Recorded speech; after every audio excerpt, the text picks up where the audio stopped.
Lazy Jack. Hello, this is Natasha, and I'm dropping by with a very old tale from Yorkshire, which is in the north of England. It was collected by James Orchard Halliwell Phillips. It's about a boy who really didn't want to do any work, and when he did, he got into a bit of a muddle. Once upon a time, there was a boy whose name was Jack, and he lived with his mother in a dreary cottage. They were very poor, and the old woman earned a few pennies by spinning. But Jack was so lazy that he would do nothing but bask in the sun in the hot weather and sit by the corner of the fire in the winter time.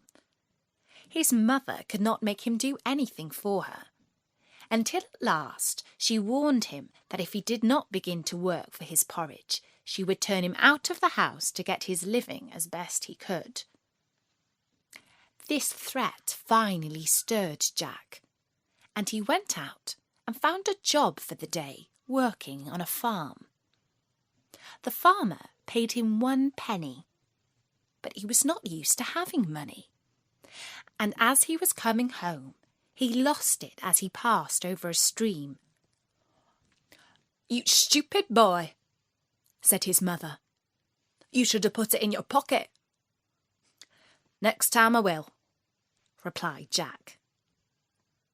The next day Jack went out again and found a job with a cow keeper, who gave him a jar of milk for his day's work.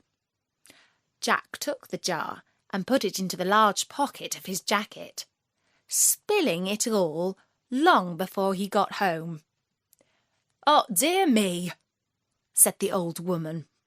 "You should have carried it on head." "Next time I will," replied Jack.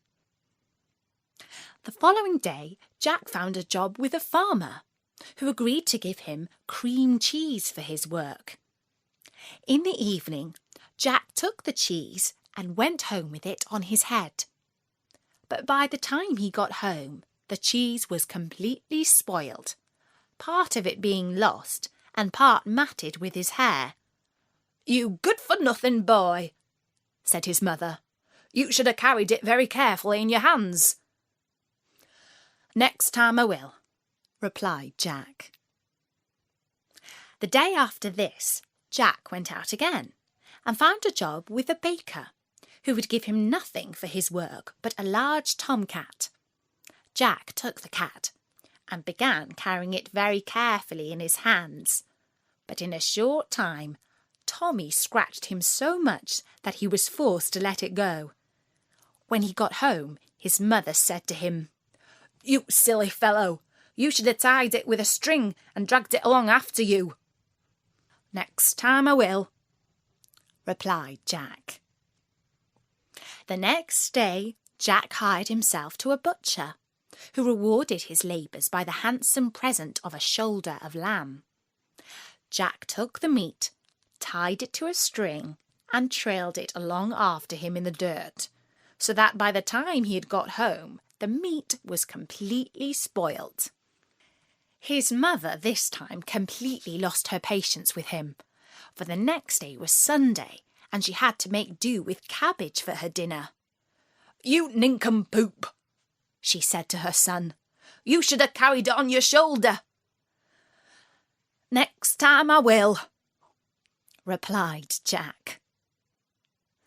On the Monday, Jack went out once more and found a job with a cattle keeper, who gave him a donkey for his trouble. Although Jack was very strong, he found some difficulty in hoisting the donkey on his shoulders, but at last he managed it and began walking slowly home with his prize. Now it happened that in a house along his way there lived a rich man with his only daughter, a beautiful girl, but unfortunately deaf and dumb. She had never really laughed in her life, and the doctor said she would never recover till somebody made her laugh. Many had tried without success, And at last the father, in despair, said he would offer her hand in marriage to the first man who could make her laugh.